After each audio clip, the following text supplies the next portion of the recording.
Theosis, often translated as deification or divinization, stands as a cornerstone of Eastern Orthodox Christianity. It encapsulates the transformative journey of becoming partakers in the divine nature, a process of spiritual growth rooted in the belief that humanity is created in the image and likeness of God. This likeness, while inherent, requires conscious effort to cultivate and realize. Theosis emphasizes a dynamic relationship between humanity and divinity, where God's grace empowers the believer to participate in the divine nature. This participation is not about becoming God in essence, but rather about sharing in His attributes, love, holiness, knowledge, through a lifelong process of spiritual transformation. Central to the concept of theosis is the understanding that salvation is not merely an escape from sin and death. It is an active and ongoing process of spiritual renewal, a journey towards union with God that begins in this life and finds its fulfillment in the age to come. The teachings of the Neptic Fathers, particularly their emphasis on Hesychasm, offer invaluable guidance on this transformative path. The term hesychast originates from the Greek word hesychia, meaning stillness, quiet, or inner peace. The Neptic Fathers, prominent figures in Eastern Orthodox spirituality during the 13th and 14th centuries, championed hesychasm as a contemplative practice aimed at achieving this inner stillness. Living primarily as monks on Mount Athos, they developed a systematic approach to prayer and spiritual discipline, seeking to experience the uncreated light of God. These fathers, including St. Gregory Palamas, St. Gregory of Sinai, and St. Simeon, the new theologian, viewed hesychasm not as an end, but as a means to an end, theosis. Through disciplined practice, the aim was to transcend the limitations of the fallen human condition and experience union with God. The hesychast tradition emphasizes the importance of stillness, both physical and mental, as a prerequisite for encountering God. By withdrawing from worldly distractions and quieting the mind, the hesychasts believed that one could create the inner space necessary for God's grace to operate. This process, however, was not understood as passive waiting, but as an active struggle against the passions and distractions that hinder spiritual progress. Central to hesychast practice is the watch of the heart, a form of contemplative prayer that involves focusing one's attention on the heart, considered the seat of the soul in Eastern Christian thought. This practice, also known as guarding the heart, entails a constant awareness of one's thoughts and feelings, gently redirecting the mind back to God whenever it wanders. The watch of the heart is not merely a technique but a way of life, a continuous effort to maintain inner stillness amidst the inevitable distractions of daily existence. It requires discipline, patience, and the guidance of an experienced spiritual father. The hesychasts develop specific methods to aid in this practice, including the Jesus Prayer, a short, repetitive prayer that focuses the mind on Christ.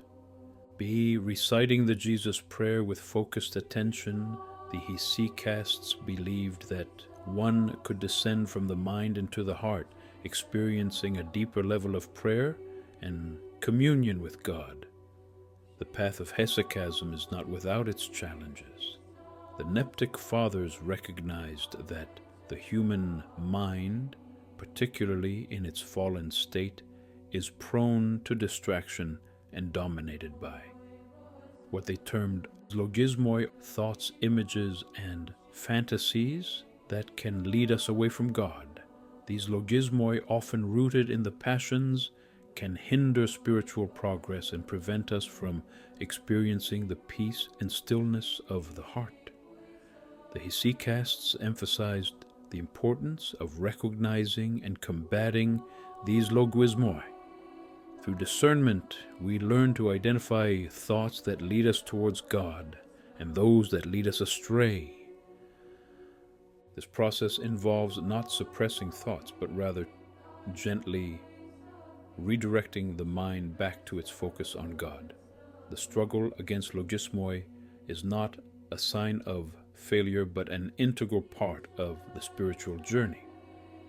It is through this struggle that we grow in humility, self-knowledge, and dependence on God's grace. By confronting and overcoming these inner obstacles, we create space for the Holy Spirit to work within us, transforming us from within. As we journey through the ancient paths of spiritual practice, it is also essential to recognize modern methods that resonate with the same timeless truths. One such approach is the fourth way, introduced by the mystic and spiritual teacher G.I. Gurdjieff. Unlike traditional paths that often require withdrawal from the world, the fourth way integrates spiritual practice with everyday life. Central to the fourth way are the practices of self-observation and self-remembering. Self-observation involves a heightened awareness of our thoughts, emotions, and actions, allowing us to see ourselves as we truly are. This practice helps us identify habitual patterns and unconscious behaviors that hinder our spiritual growth. Self-remembering, on the other hand, is the practice of maintaining a continuous awareness of our higher self or inner observer. It is about being present in the moment, reconnecting with our deeper essence and recognizing our unity with the sacred. Through self-remembering, we cultivate an inner stillness and clarity that aligns with the teachings of the Neptic Fathers and Hesychast tradition. These modern methods, when practiced with sincerity and dedication, can lead to profound transformation. They encourage us to live with intentionality, to confront our inner obstacles, and to open ourselves to the divine presence within us. In this way, we continue the age-old journey towards higher consciousness, purification, and a deeper connection with the sacred.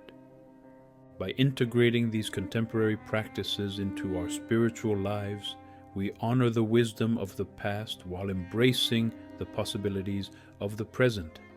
The path to divine likeness is ever evolving, inviting us to explore new ways of growing in our relationship with the divine. Whether through the ancient teachings of Hesychasm or the modern insights of Gurdjieff's fourth way, the pursuit of higher consciousness remains a universal quest, guiding us towards a life of greater meaning, purpose, and spiritual fulfillment.